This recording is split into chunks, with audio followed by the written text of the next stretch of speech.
History with के।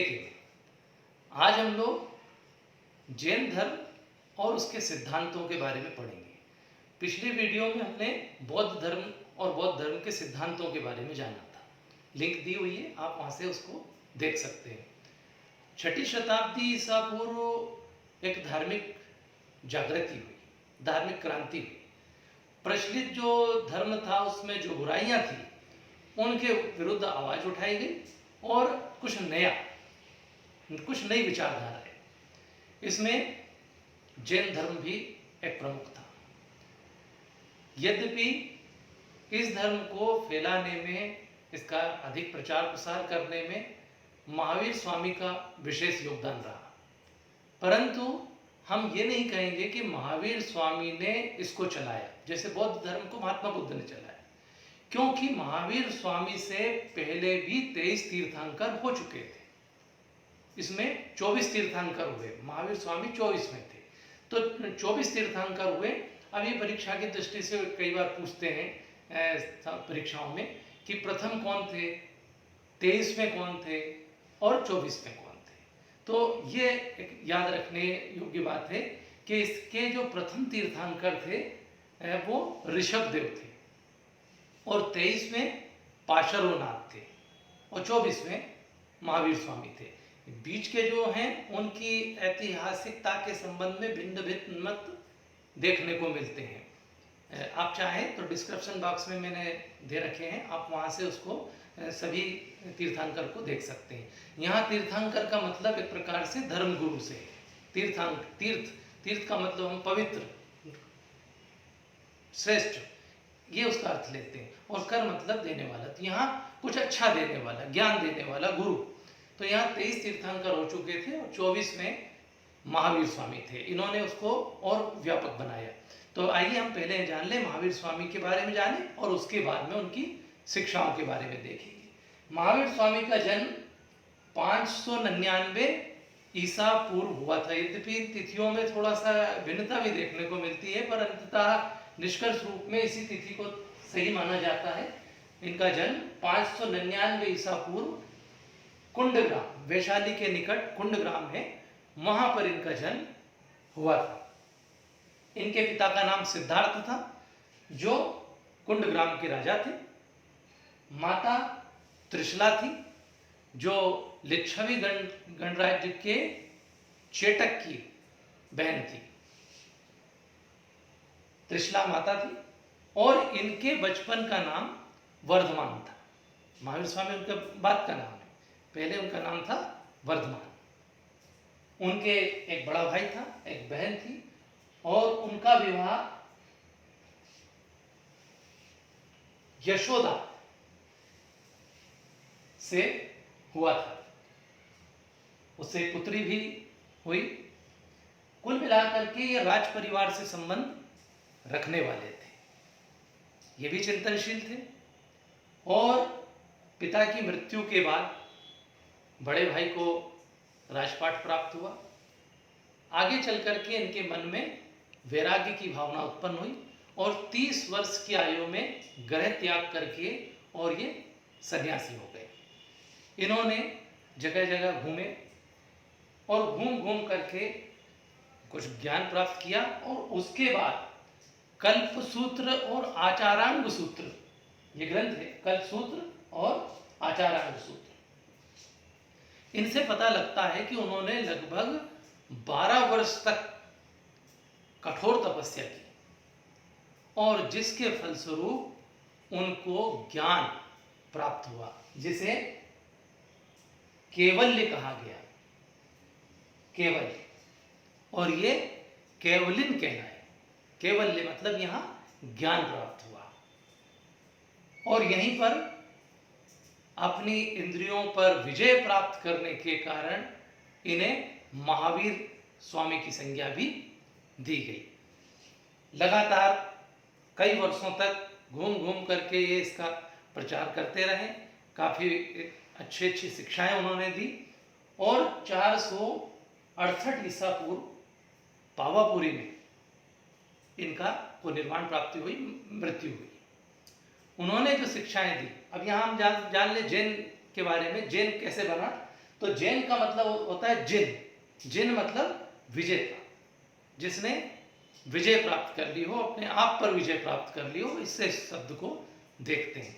अब यहाँ हम जैन धर्म की शिक्षाओं को देखेंगे। इससे पूर्व भी बहुत ऐसा नहीं था कि ये 24वें तीर्थंकर थे, तो इससे पहले 23 हुए थे। उनकी भी बहुत सी शिक्षाएं थी जो उनके ग्रंथों में है इस समय, और महावीर स्वामी ने उसमें कुछ और शिक्षाएं जोड़ी। ये इनकी जो शिक्षाएं थी उसमें पहली है त्रिरत्न। जिसे बौद्ध धर्म में देखा था 4 आर्य सत्य, इसी तरह से इसमें त्रिरत्न है। ये त्रिरत्न कौन से हैं? साम्यक ज्ञान, साम्यक दर्शन, साम्यक आचरण, आचरण या चरित्र। अब यहां साम्यक ज्ञान से मतलब क्या है? शंका विहीन ज्ञान, जिस पर कोई शंका ना हो। सत्य, असत्य,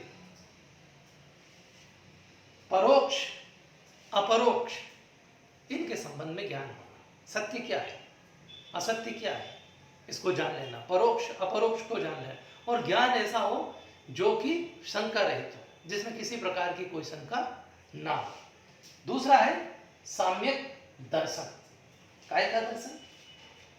सत्य में विश्वास करना और तीर्थंकरों में विश्वास करना। अभी मैंने बताया आपके 24 तीर्थंकर, क्योंकि ज्ञान प्राप्त करने के जो तरीके हैं उसमें एक तरीका तो ये है कि आप प्रत्यक्ष रूप से ज्ञान प्राप्त कर ले, स्वयं देख ले और ज्ञान प्राप्त करें। दूसरा, हमारे जो तीर्थंकर है उन तीर्थंकरों के वचनों से जो ज्ञान प्राप्त होता है वो प्राप्त कर ले। तो तीर्थंकरों में विश्वास रखना, ये कहलाता है साम्यक दर्शन। तो साम्यक ज्ञान हो गया, दूसरा हो गया साम्यक दर्शन, ये क्या है? त्रिरत्न। और तीसरा है साम्यक आचरण, अहितकारी कार्यों का त्याग करना और हितकर कार्यों को अपना, ये क्या कहलाता है? साम्यक आचरण। माना हमारा आचार विचार आचरण कैसा हो? अच्छा, अहितकर कार्यों को छोड़े और हितकर कार्यों को अपन पकड़े। साम्यक ज्ञान, साम्यक दर्शन और साम्यक आचरण या चरित्र। इसके अलावा उन्होंने पंच महाव्रत का सिद्धांत दिया, 5 महाव्रत बताए। गृहस्थों से भी कहा कि इन 5 महाव्रतों का पालन करके और उन्हें मोक्ष प्राप्त हो सकता है। जिस तरह से बौद्ध धर्म में मोक्ष की अवधारणा है, हिंदू धर्म में मोक्ष की है, और बौद्ध धर्म और जैन धर्म में उसी को निर्वाण कहा गया। 5 महाव्रत कौन से हैं? अहिंसा, सत्य, अस्तेय, अपरिग्रह और ब्रह्मचर्य। इससे पूर्व पार्श्वनाथ जो 23वें तीर्थंकर थे, उन्होंने ये अहिंसा, सत्य, अस्तेय और अपरिग्रह, ये 4 महाव्रत बताए थे। महावीर स्वामी ने इसमें ब्रह्मचर्य को और जोड़ दिया।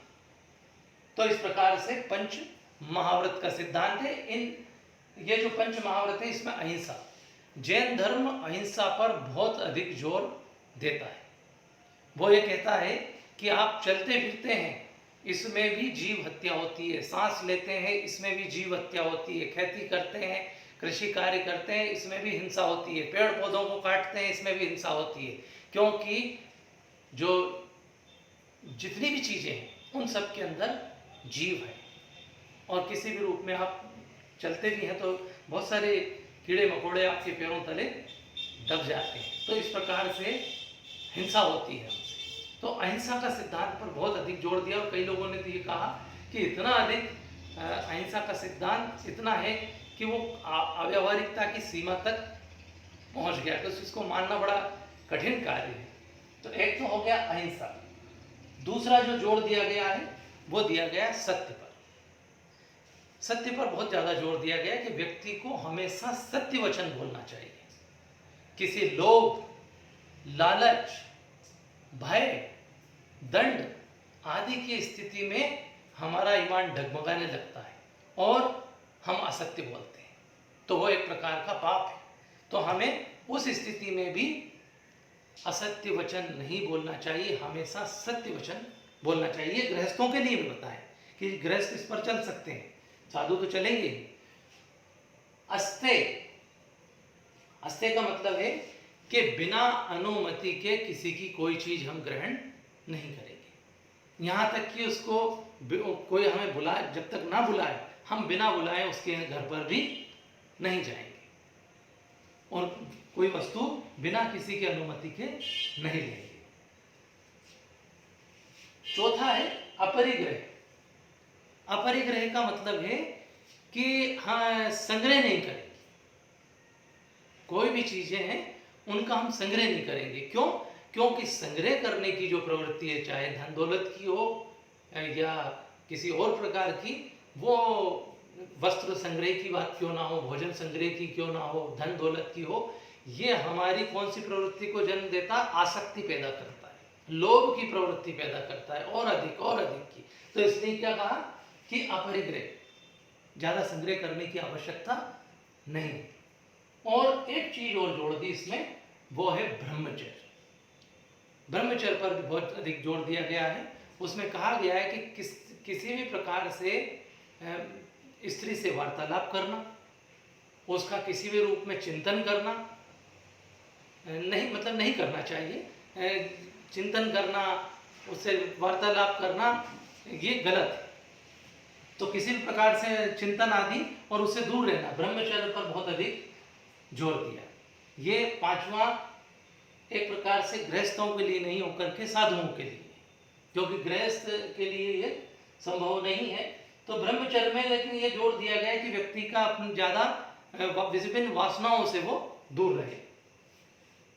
इनको जैन धर्म में अणुव्रत कहा जाता है। अलग से भी यदि कोई पूछे कि इनके पंच महाव्रत न करके कभी कोई अणुव्रत पूछ ले, तो ये अणुव्रत कहे गए हैं। ये पांचों जो है इनको अणुव्रत की संज्ञा दी गई है। अगला है स्यादवाद। ये जैन धर्म का एक सिद्धांत है, स्यादवाद। स्यादवाद का मतलब है कि जो वस्तुएं हमें जैसी दिखाई देती है वो वैसी हो भी सकती है और नहीं भी हो सकती है, क्योंकि सत्य के अनेक रूप होते हैं।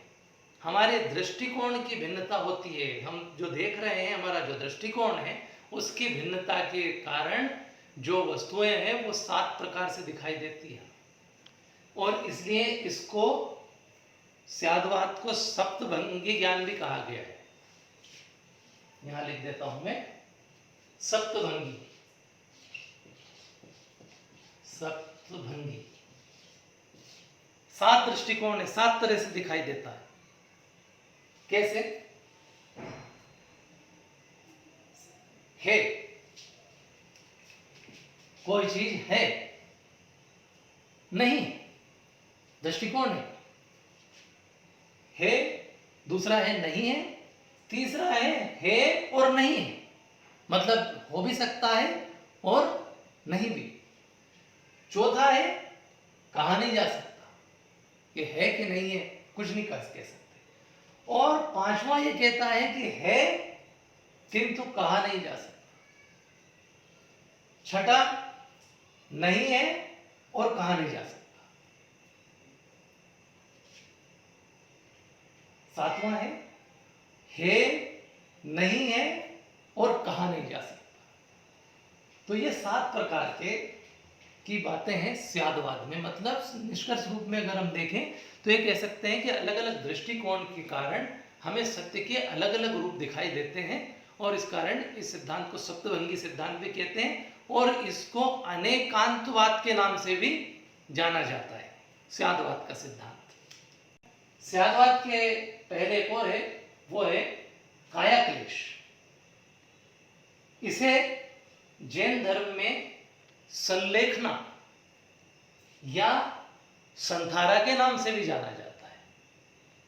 काया क्लेश, इसी को संलेखना कहा गया है और इसी को संथारा भी कहा जाता है।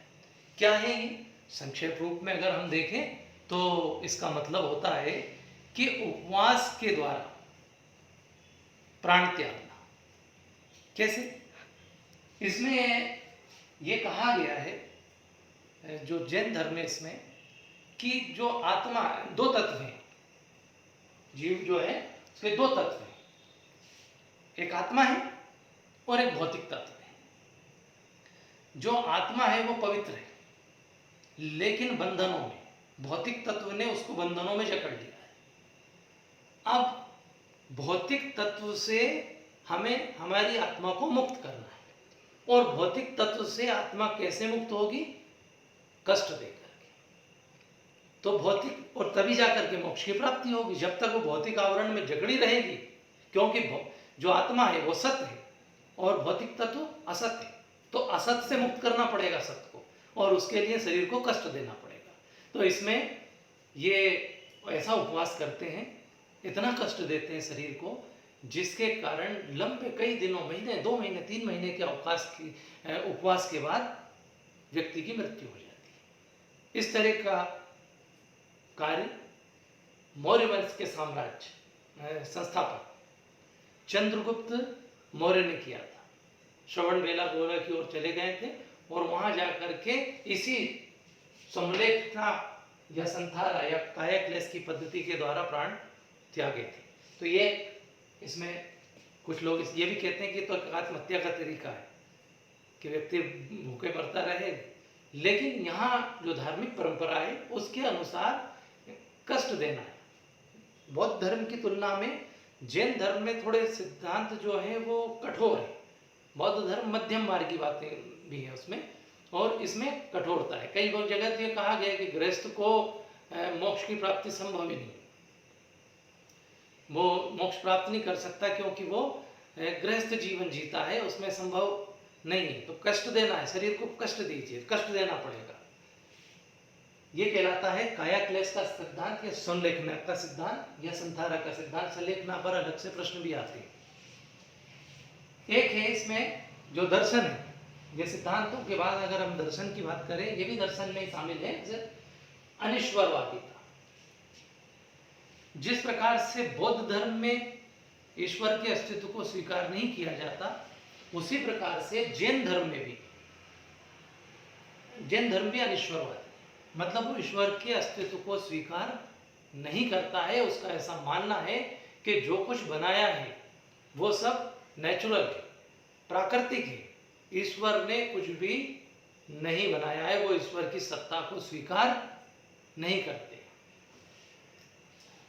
आत्मवादिता, यहां अंतर है। जो बौद्ध धर्म में वो आत्मा के अमरता आदि में विश्वास नहीं करता। जैन धर्म आत्मा की अमरता, आत्मवादिता, आत्मा में विश्वास करता है। और आत्मा कैसी है? पवित्र है, स्वच्छ है।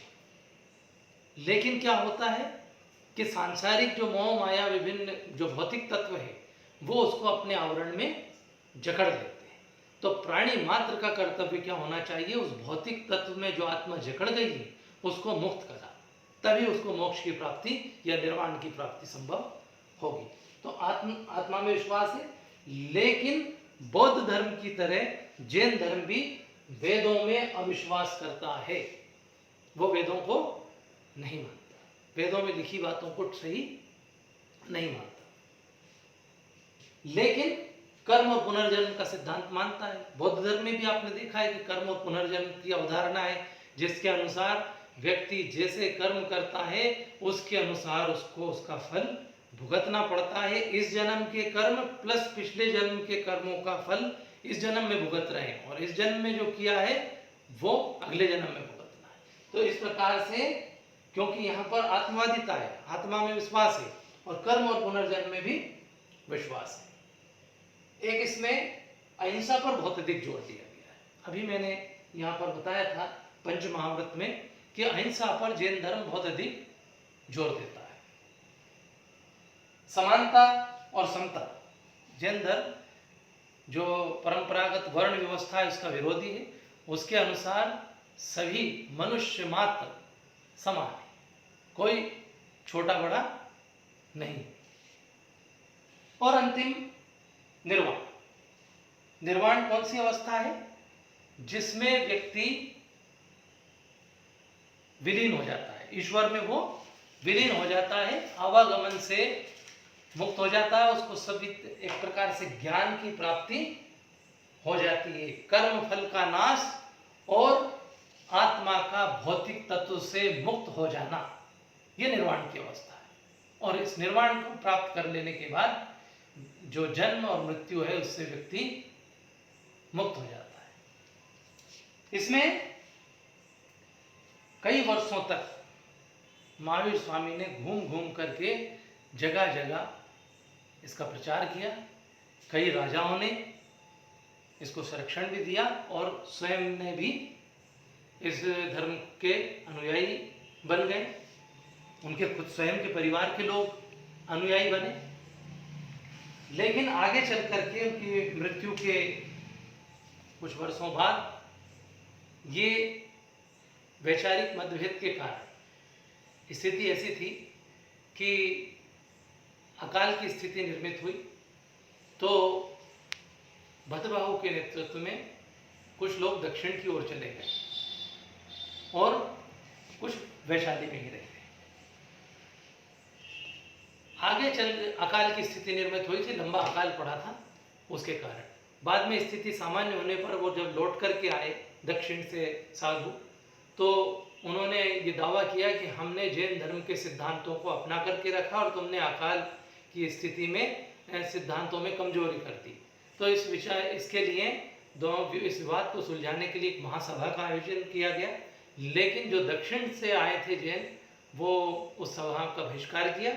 अंततः स्थिति ये निर्मित हुई कि जो दक्षिण वाले इस भद्रबाहु के नेतृत्व वाले थे वो दिगंबरी कहलाए और स्थूलभद्र के नेतृत्व में जो साधु थे वो श्वेतांबरी कहलाए। श्वेतांबर जो हैं उनके वो सफ़ेद वस्त्र धारण करते हैं और उनके जो स्थूलभद्र के नेतृत्व में रहे वो, और उनके जो गुरु हैं वो साधु, यति, आचार्य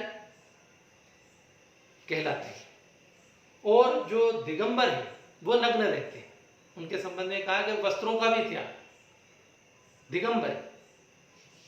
तो वो दिगंबरी जो हैं वो कहलाते हैं झुल्लक, ऐल्लक या निग्रंथ भी कहा जाता है उनको। झुल्लक, ऐल्लक और निग्रंथ, और इन्हें साधु, आचार्य, यति आदि नामों से संबोधित करते हैं। तो दो भाग हो गए इसके आगे चलकर के, एक श्वेतांबर और दिगंबर। आज आप देखेंगे तो दोनों के अलग अलग, यद्यपि विचारधारा काफी कुछ वही है, लेकिन वो नग्न रहने वाले जो हैं वो कहलाते हैं दिगंबरी, और जो श्वेत वस्त्र धारण करते हैं, सफेद वस्त्र धारण करते हैं, वो श्वेतांबर कहलाते हैं।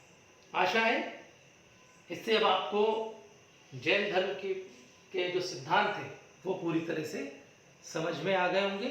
इसमें जो प्रश्न बनते हैं वो मैंने डिस्क्रिप्शन बॉक्स में दे रखे हैं, आप वहां से प्रश्नों को देखें और उनके उत्तर इसमें ढूंढें। इससे परफेक्ट ये याद हो जाएगा। Thank you very much.